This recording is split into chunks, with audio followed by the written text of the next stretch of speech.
All right, so thank you all for joining us. The time is almost here. CES 2016. I think, and we have a really special guest here today in Shawn DuBravac, and he's the chief economist for the Consumer Technology Association, used to be called CEA. And what we want to talk about today is the top tech trends heading into 2016. There's no better springboard for new tech than CES, where you have more than 150,000 people expected, more than 3,000 exhibitors. It's really hard to know where to start, but at the top of your head, what do you think is maybe going to be the biggest trend at this year's CES? It's like making me pick my favorite child. I mean, there's just so much going on. It's set to be the biggest show from a square footage space that we've ever seen at CES, and probably the biggest event ever in the country. I mean, it's phenomenal what's going to be there. Virtual reality, clearly a big trend to watch. What's happening in an automotive space and autonomous vehicles is still a growing area. Wearables is exploding. Right. Just the growth in that category alone is bigger than a lot of shows are. Right. So there's phenomenal growth happening all over the show floor. So how about we start with virtual reality? We happen to have our resident expert here in Cherie Smith, and both of us have taken a look at the Gear VR, but Cherie has also done a really deep dive on a lot of the other devices that are coming out, and we want to pick your brain on where this is going. Well, number one, I want to specify that he has officially called me his favorite child because I cover VR. Number one. But with the proliferation of the Gear VR and the rise of Oculus, and I'm assuming the Vive is going to come this year, do you think that this is the year for consumer-ready mainstream VR? I think it's the year to start that. I mean, it'll take a little while for that to really start to work into our everyday applications and it be our default environment for gaming or for any other experience. So I think it's the year to start that, and then I think we'll roll from there. And I think it will be, I would argue we even started building some of that foundation this year. We saw the New York Times send out Google Cardboard to 1 million plus subscribers of their Sunday paper, so that's getting it on consumers' radar. And I think not only seeing the headgear start to ship in the first half of the year, but then later on seeing some of the accessories come along. We're seeing a tremendous amount of investment in content, so that whole ecosystem is building out. I think that's really important for that space. Have you seen any interesting peripherals out yet? Like, I've seen a few. I've seen a cycle controller that lets you bike through your PlayStation VR, your Oculus. That's weird, but have you seen anything that's just like, okay, like get ready, folks? I think you'll start to see some of those things at CES. I mean, I think you are starting to see some of those accessories that will tie into it, and I think it's going to fundamentally shift a lot of what we think about. So I think about like booking a cruise ship. Today we go online and we try to figure all of that out, but I think in the years to come that will be a virtual reality experience. You'll walk the deck, you'll go from the pool to the restaurant, you'll walk in the cabin to see how big the cabin is. So all of that could be incorporated into a virtual reality experience. I think they'll be much more immersive, but also much more realistic to what you're actually getting. I think you'll start to see that hotels do that, resorts do that. And so you'll see not only the gaming aspect of it, but a commercialization of the experience, and I think that will be key when that starts to show up. Very cool. And I guess my last question for right now is, do you think it's going to be an even split between PC and mobile VR users? I think over time, mobile is going to be the home for a lot of this.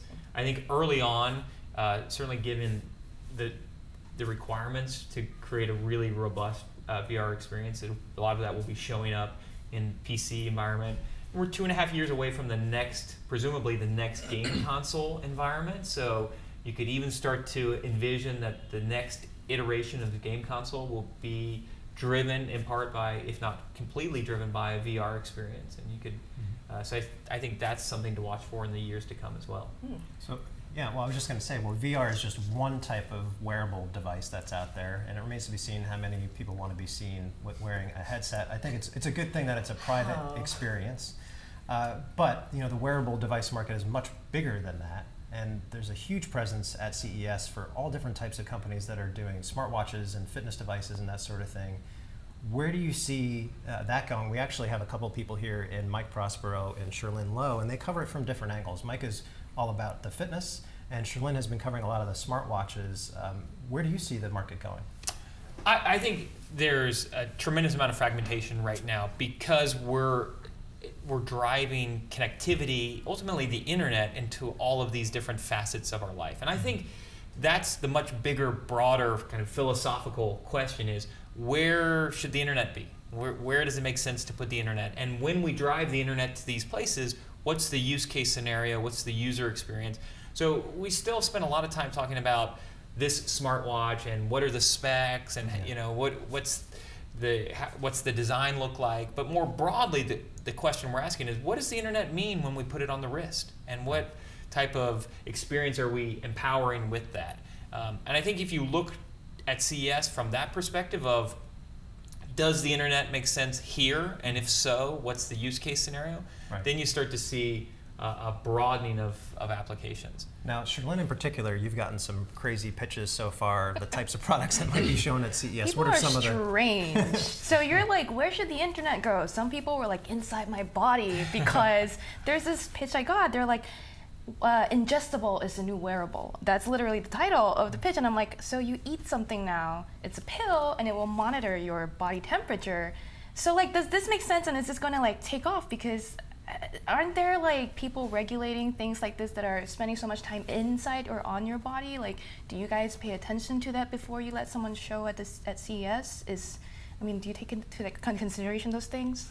Well, so CES is the stage for innovation. We're going to let anybody that qualifies come and show what they're bringing to market. Mm-hmm. Obviously, there is a lot of regulation around devices and applications, especially when certain claims are being made with regard to health or other metrics that are being captured. And I think you're seeing a lot of those lines blur, the blurring between what's a fitness device and then what's a medical device. Mm-hmm. And so I think that's a landscape that we'll be navigating over the next couple of years. What is novel and unique, and then what essentially becomes core to what we do, who we are, our health, those type of things. Well, do you think it's going to be a very niche audience because there is certain, wearables that are helping you monitor your blood sugar level for, I guess, diabetic people, and then there's people who want to just track their activity, or when they go skiing or something, they want to be able to. So, do they have to really fragment that way, or is there going to be like one wearable that's going to do it all? I think you'll see that fragmentation. The closer to what you're measuring, the closer we can get sensors to what you're actually measuring, the better the data, the less noise you have in the data, the more accurate you have. So, I think actually over time, I think we'll start measuring certain things, running, steps, things like that, by things we're wearing around our ankles, things we're wearing on our shoes, because you're getting closer to where that data is actually being produced and captured. And so I think you will see these very niche, very well-defined applications where it's something that you're not going to wear every single day, but you are going to wear when you do this activity. The Reebok Check Light is a great example. It launched at CES a couple years ago. It's something you wear inside a helmet that measures for hits that could produce a concussion. Mm-hmm. And so that's something you don't need to wear every day, but you will wear it when you're playing these contact sports. I think that's a big direction in wearables. And then I think another big direction is when you start to tie it into these other systems. So the kind of the view of the future that I see is that my autonomous vehicle will have access to my digital camera, to my digital calendar, and then it will also have access to my wearables that are measuring my activity levels.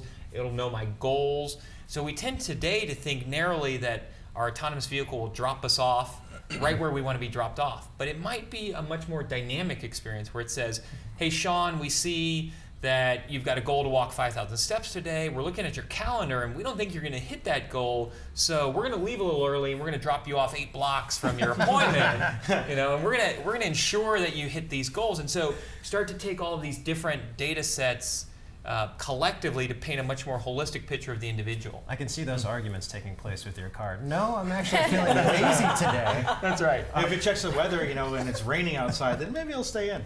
Right. Mike, you actually got a couple of pitches for wearable or smart clothing and shoes and things like that, right? Yeah. So I think, to correct me if I'm wrong, but I think one of the trends we might see is, will wearables go beyond the wrist? Definitely. Yeah, 100%. I think you're going to start to see wearables go beyond the wrist. And it really then speaks to these very well-defined use case scenarios. You know, it's something that you're going to want to use when you're doing this particular activity. Maybe it's baseball, maybe it's tennis, so maybe it's a sport, maybe it's some ailment that you've got or that you're trying to monitor and measure. And so there's some segment of the population that is applicable to, and that's your addressable market.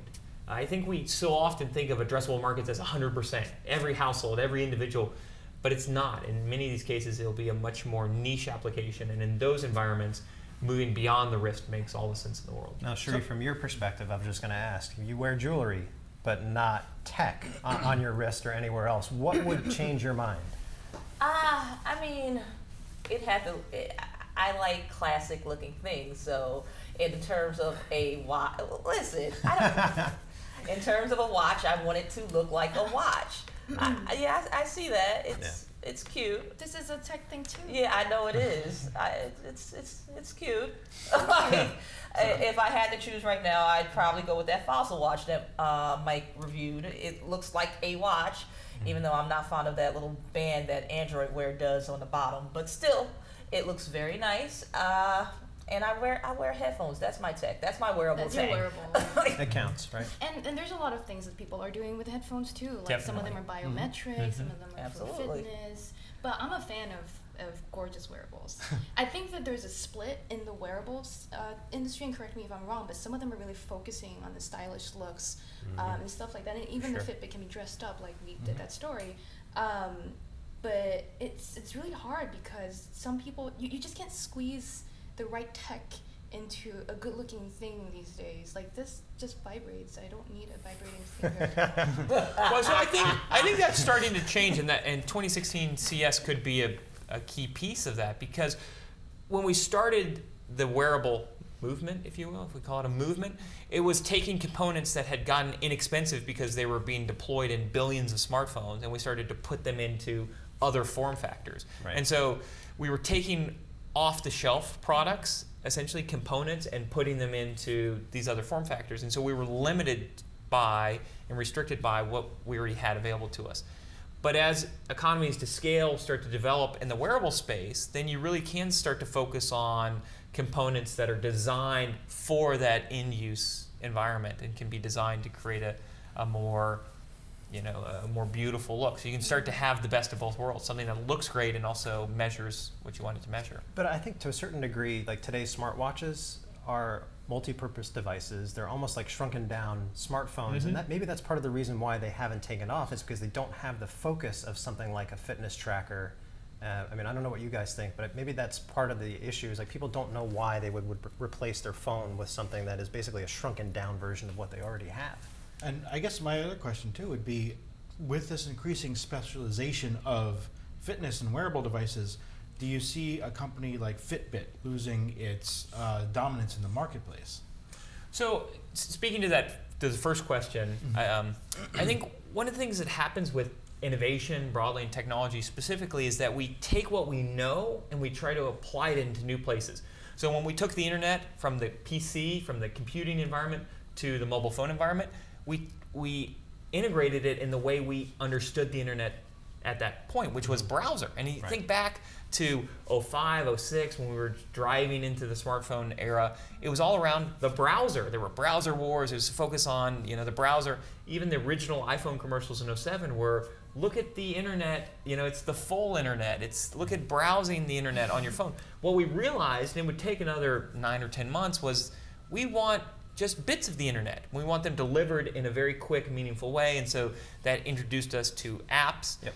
Now as we take internet to other devices like the wrist or the watch, we're still taking with it in the way that we knew. So we say, hey, apps work really well on the phones, let's use apps in the watch. I would argue that may not be the right way to deliver the internet to the watch or to the wrist. And so we haven't yet fully discovered what's the right way to get the internet on the wrist. It could be richer notifications. Sure, it could be any number of different things. Yeah. Payments, there's been some exploration around payments from the wrist. So it could be that an app isn't the right way of delivering information and ultimately the internet to the wrist. It could be something totally different. Right. And when we discover that, I think that's when you'll see it really take off. And then I think also integrating it into our everyday life. So when it becomes part of who we are, that's when we'll really start to say, hey, this is something I need. I think about the number of times I leave my house without my keys, without my wallet. I never leave my house without my smartphone. Right. It always comes with me. And so I just never forget it, and I think when other pieces of the tech world have that same type of hold on us, then we'll see it really start to accelerate. Well, speaking of home, I mean, a lot of people are talking about the idea of a smart home, but up until now, it really seems like only a few types of devices have really resonated with consumers, mostly like the smart thermostats. Mike has actually done a roundup for us on that. The security cameras, which have other features that are a part of it. But I still think there's a lot of confusion around what a smart home is, what it's going to do for you. Is it worth paying extra for having all these devices being interconnected? What do you see for CES 2016 that might start to address some of those concerns? I think this is the big push for CES in 2016 is the Internet of Things, connecting, digitizing, and then ultimately embedding sensors into more and more objects. So we really spent the last 10 or 15 years digitizing devices. We sold the first digital television in '98. We get the iPod in '01, first smartphone in '03, and so we slowly started replacing analog products with digital ones. Right. Now we're doing that with objects, whether it's clothing, whether it's other pieces of our everyday life. And so I think one of the things that's driving that is what was once expensive, some of these sensors, is now inexpensive, so we can deploy them widely. We can put cameras all over our house and we can have them do a number of different things. It isn't just necessarily seeing somebody's there or seeing what they're doing, but that information can then start to empower other things. So imagine I want my dishwasher to turn on when I'm not home. We can start to use these cameras to measure motion, start to use microphones to see if anybody's around, and then start to operate these other systems based upon whatever parameters I've set. Can you get someone to load it though? That's the thing. Well, Mike, what are you seeing from your perspective? I think the smart home hub roundup that you did was really intriguing up until we got to the point where we realized that none of them actually made sense for consumers, and that, like, to your point, like the phone is really the hub. Is that it? I think that's the way it's turning. But I think one of the issues that consumers have had so far, and I think it's still going on, is that, for the example you just provided, you have your dishwasher turn on when you're not at home because it senses it from some cameras. I think that interconnectedness is something that consumers still have yet to grasp. I can use this to do this and this and do this. So have you seen companies, how are companies trying to address that? I think those are a lot of the pitches that I've been getting, headed into CES, is looking at that interconnectivity and trying to create really meaningful, robust use case scenarios that make sense. And I think you'll start to see an expansion of that. You've got all these great classic quotes, right? Of consumers not really knowing what they want until they see it, and that's probably a little bit of what's happening within that Internet of Things environment, and certainly within the smart home. And another key piece is the ability to adopt this technology is drastically different than it was 15 or 20 years ago. Right. If you wanted to have a smart connected home 15 or 20 years ago, you'd have to hire an installer, you'd have to cut drywall, you'd have to run cables. It was a pretty big task. Today, you can do something as simple as take your 9-volt battery out of the smoke alarm, put in one that's now connected. We saw that launch last year at CES. And now all of a sudden, you can get an alert on your mobile phone that your house is burning down. You can get home in time to see it burn down. But we start to connect all of these devices, and that's something as simple as replacing the 9-volt battery. I want something in an app that can turn off all my Christmas lights at once. There's like 100 around my house. Or set it to like highway to hell. Just do that. That would be awesome. Since we're on the subject of smart homes, obviously the centerpiece for most people's smart homes or homes in general when it comes to electronics is the TV. Yeah. Right? Now, the big trend, I guess last year was 4K. It'll probably continue to be the trend. People are starting to talk about HDR. Sure. what are you seeing, and what are the big trends for CES? I mean, both of those things are going to be very big trends. Trends that we're seeing from consumers is still a gravitation towards connected, a gravitation towards 4K Ultra HD sets, up over 500% from a year ago period. So we're seeing phenomenal growth there. We expect it to almost double again next year. So you've got a lot of growth there. And then a continued gravitation towards larger screens. Probably no surprise to any of you that we want bigger, beautiful screens. I think HDR is a really interesting trend. Right. And I think you're going to get support from Hollywood because they'll feel like it's a more accurate capture of what they saw when they filmed the movie, or gave a much more useful, immersive experience, I suppose. Right. Yeah, we've only reviewed one set so far with HDR capability built in. I believe it was a Sony, but the idea is better contrast, much more accurate colors. A lot of people are talking about a wider color gamut. One question I have, related to that though, is that for someone like Cherie, when you're at home and you're gaming, we have reviewed some 4K monitors. Some of them have not necessarily kept up in terms of the frame rates, but to get to that holy grail of a 4K set, like what's the tipping point for someone like you? I need my content to match the 4K display. Right now, a lot of games are set at 1080p, and until it goes up to 4K, I don't feel the need to invest in a 4K TV. And even with the content that we have currently, just TV-wise, like Netflix is coming into doing 4K, and I know the Shields can stream 4K, but there's not a lot of 4K content that would make me, even as the price plummets down, invest in the TV yet. It's just not practically sound for me. But like early adopters, by all means, get a 4K TV. That's a good question though, because are we going to see an expansion of the ecosystem for content at CES and beyond, whether it's the new Blu-ray spec or other things? I think so. So clearly you're getting new Blu-ray specs, you're working around things that we tend to take for granted, right? Packaging. You want some consistency in what the Blu-ray discs look like and how to differentiate a Blu-ray disc from a 4K Ultra HD Blu-ray disc. So a lot of thought, planning have gone into that, and that's things we'll start to see in 2016. TV sets, 4K sets, half of what they were a year ago. The price continues to come down.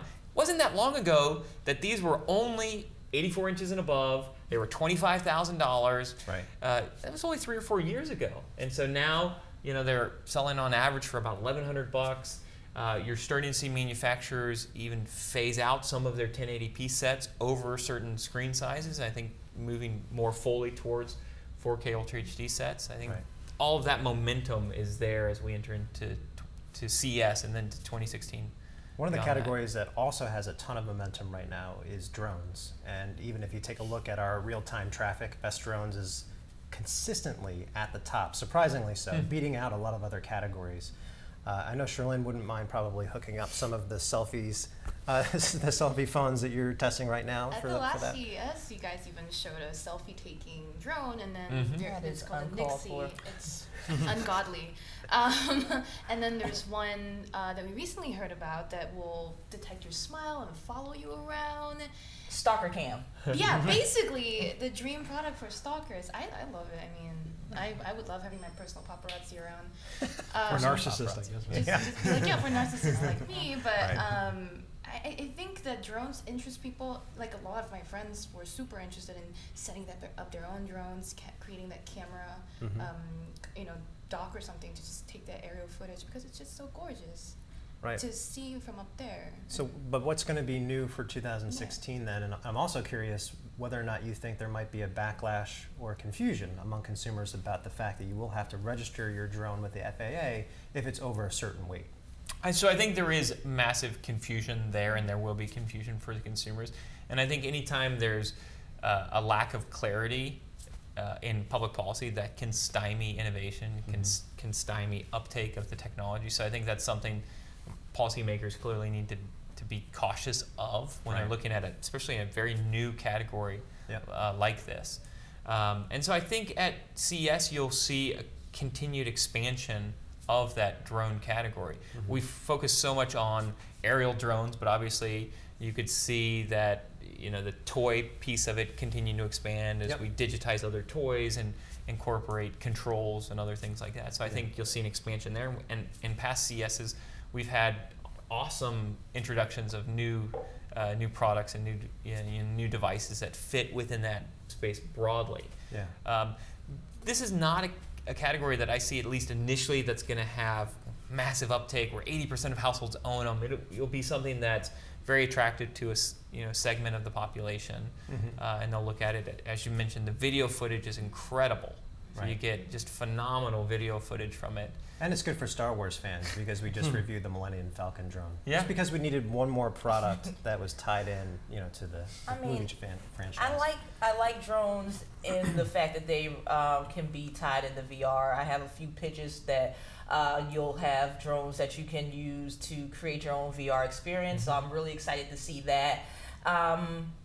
Verse, which is an app in the Oculus Store, actually has a demo where it puts you into the middle of an NYC protest, as well as watching the fireworks from underneath the Brooklyn Bridge, and you get this really good shot from the East River, and you look up and there's fireworks, and you look to the left of you, there's all these people, but you're kind of floating, and it's kind of weird, but it's still awesome. Right. There's something about that weirdness that makes all of VR magical. Yeah. I get sick with, I'm one of those motion sickness sufferers that will never be able to enjoy VR, sadly enough. Never say never. The technology is getting better. That's what I hear. Month after month, I just saw some software that's going to make the rendering a lot more efficient, so it'll cut down even more on the latency and maintain the 90 FPS rate needed to make sure that you don't catch nausea, or as I like to call it, the herkin jerk. But So I guess if self-driving cars become a reality, I guess we'll all be able to sit back and enjoy our VR experience while we're going down the road. We were talking a little bit earlier before we came on about 9 out of the major 10 automakers are going to be at CES. That's right. What are some of the things that they're going to be talking about?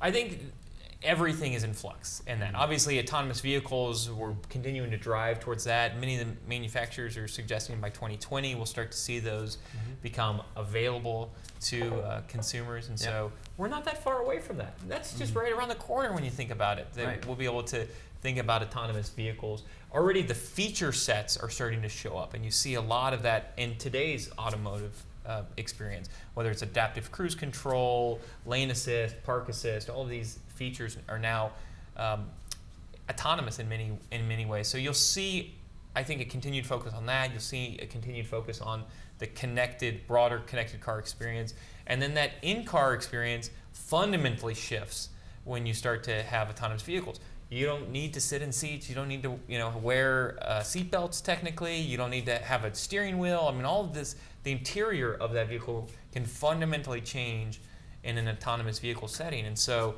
all of that can be completely customized. And I think in years to come, you'll see a greater focus on that at CES. How many people here would be willing to give up the actual driving part of driving? I live in New York. I already know that. I don't have a license. I will. So we got 2 out of 4. Mike, what do you think? There's still something to be said, for getting on the open road and just kicking back. Some people enjoy driving, sometimes it isn't, sort of relaxing. Not in bumper traffic, mind you. Yeah. I have an old MG that I love to drive, so I would hate to have that ever become autonomous, because some of the beauty of it is that I feel like I'm in just a big go-kart. But maybe it's like switching modes or something once it gets to that point. Yeah, but for my daily commute, I'd have no problem sitting back and riding in that. And I think even the term driving might one day be an archaic term. I mean, I look at kids today, and I was with my sons a couple years ago, and they said, "Dad, why is it called rolling down the window?" Make sure you tape my favorite show. That's right. Tape my favorite show. So maybe, in 20, 30 years, they'll say, "Why do we call it driving a car? Why does..." We'll have to explain that one day we used to sit with the steering wheel between our lap, and we could actually control where it went. In the future, they'll be tapping a car. Just deep. That's true. So maybe before we wrap up, it might be fun to hear from each of you. So let's say we're a week after CES. What do you think will be the biggest news of the show, or the biggest trend coming out of it? What do you guys think? Mike, why don't we start with you? I think it would be something around wearables, something that's going to sort of revolutionize the way we think about our health and fitness, and how we interact with the technology that sort of records that. Okay. I think I'm going to find like that big ticket peripheral for VR that's ready and waiting for PlayStation VR or Oculus or the Vive. I know Virtuix and the Omni is finally coming to consumers. That's that big treadmill that you use for VR. You just pop the helmet on and you can run, and so that's going to be finally ready for consumers. So I'm expecting something like big ticket like that. Cool. Shawn, what do you think? I mean, I think wearables and VR are prime suspects. I think Internet of Things broadly, I think we'll see some really interesting things that are now connected to the internet, and entirely new use case scenarios that emerge because of that. We see these things happen, but we don't necessarily realize it. You know, you look at when image sensors went from expensive to inexpensive, we included two on your mobile phone, one on the back and one on the front. And when we included one on the front, what happens? Right, we get selfies. Yeah. And so the use case scenario for that device completely changed just because we put what had been an expensive, scarce sensor onto the front when it became inexpensive and more in abundance. So I think you'll see more of that, whether it's 360-degree cameras that will allow us to do our own VR experience. I mean, that is pretty phenomenal to think that we'll be able to, in 2016, record our own VR experiences. I think that is enabled because of the deployment of sensors. So that Internet of Things, deployment of sensors, empowering entirely new experiences will be, I think, what we'll look back on. Okay, Shirley, what do you To think? jump onto what you were saying, I was taking selfies before they added the second camera, so I'm way ahead of y'all. But I think it's a combination of the two, because my beats are smartphones and wearables. I really want to say that smartphones are going to do something different, but I don't think so anymore. Wearables are still so fragmented, but I feel like we're going to see such a big push in the medical grade stuff that like we talked about, that whole niche becoming more and more niche. Something's going to come out of there that's going to like change someone's life, not mine, but someone's. And then VR, I've gotten a lot of pitches about just, yes, like you said, putting the power of creating VR content into the consumer, because Google already came out with their cardboard camera app. So you can basically take VR, pictures with your Android phone already, and then now people are making cameras on phones that are supposed to do that with the better depth perception difference and stuff like that. I just think 2016 is the year for VR. That's I'm gonna call it. Okay, well, you heard it here first. For me, I think we're going to see less hoverboards for various reasons. And I actually agree with you guys. I think we're going to see a broadening of the VR ecosystem, whether it's stuff that we create, but I do think that there's this assumption that VR is all about gaming. And while there are some pretty mind-blowing experiences that we've been exposed to, I think it's going to change, if it's done right, it's going to change the way we learn, the way we experience things, all for the better. Yes, there's a geek factor, but maybe that erodes over time the more people are exposed to it. Yeah, and I think to build off that, I mean, look at K through 12 education today. When I go back and I look at my math training, even geometry was two-dimensional. But today, kids are playing Minecraft, so they're manipulating three-dimensional space, or they're playing for shooter games, or they've got that depth perception is something that they're already accustomed to. They're 3D printing, they're doing and using virtual reality increasingly, and so their ability to maneuver and manage and manipulate three-dimensional space is much more natural to them. And so I think 10, 15 years, when that cohort enters the workforce, it will have a very pronounced impact. They'll be saying, why are we going to do this in two-dimensional space? And they'll easily be able to push it into three-dimensional space. Great. Well, I wanted to thank you, Shawn, for joining us. And, great to be here. Thank you to my fellow panelists. We'll be at CES 2016 in full force with Mike Prospero, Cherie Smith, and Sherlyn Lowe. I'm Mark Spoonhour with Tom's Guide, and stay tuned for all of our coverage at CES 2016.